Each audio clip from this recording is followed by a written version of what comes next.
দেখুন বন্ধুরা, আমি গাছে আম পাড়তে এসেছি। আজকে এই গাছের আম দিয়ে আপনাদের শরবত বানিয়ে দেখাবো।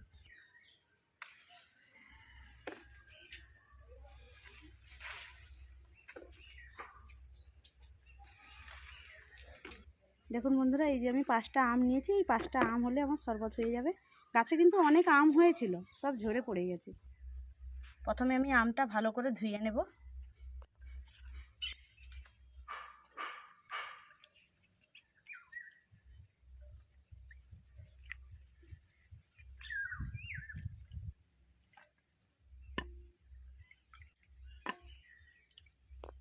আমি 2 গ্লাস শরবত করব, সেই জন্য একটা আম রেখে দেব আর 4টা আম নিয়ে নেব। এবার আমি ছোট ছোট করে ভালো করে বানিয়ে নেব। আমি এখানে খোসা ছাড়াবো না বন্ধুরা, আপনারা চাইলে খোসা ছাড়িয়ে নিতে পারেন। নরম আম তো, সেই জন্য খোসাটা ছাড়াবো না।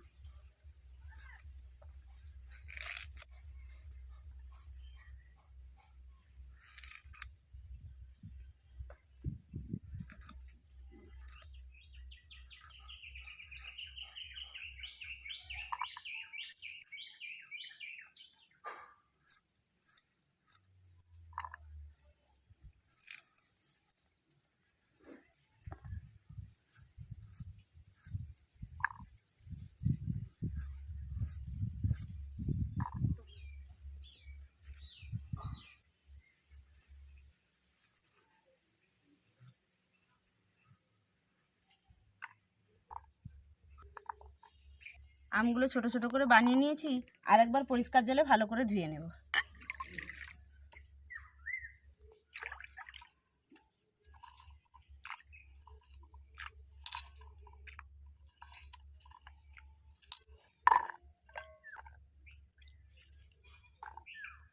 এখানে আমি একটা মিক্সারে জার নিয়েছি। এবার আমের টুকরোগুলো দিয়ে দেব।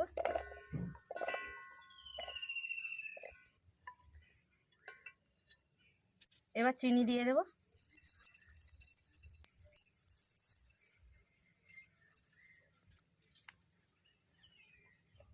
দুটো কাঁচা লঙ্কা, 2 গ্লাস শরবত করব, এই জন্য 2টো কাঁচা লঙ্কা দিয়েছি।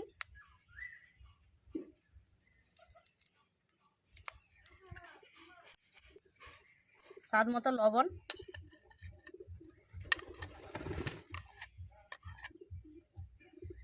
বিট লবণ।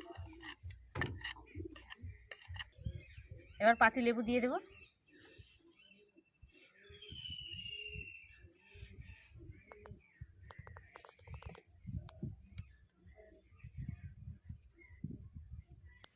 অল্প একটু জল দিয়ে দেব।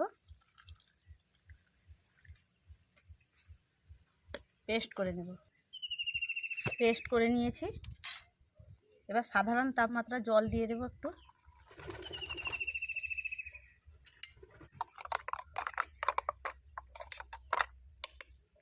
এবার ছাঁকনির সাহায্যে ছেঁকে নেব।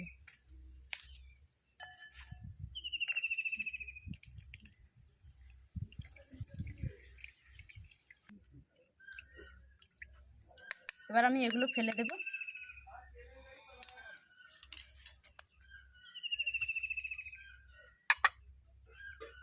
শরবতটা আমি গ্লাসের মধ্যে ঢেলে নিয়েছি। সাধারণ তাপমাত্রা জল দিয়ে শরবতটা করেছি বলে 2টো আইস কিউব দিয়ে দিলাম।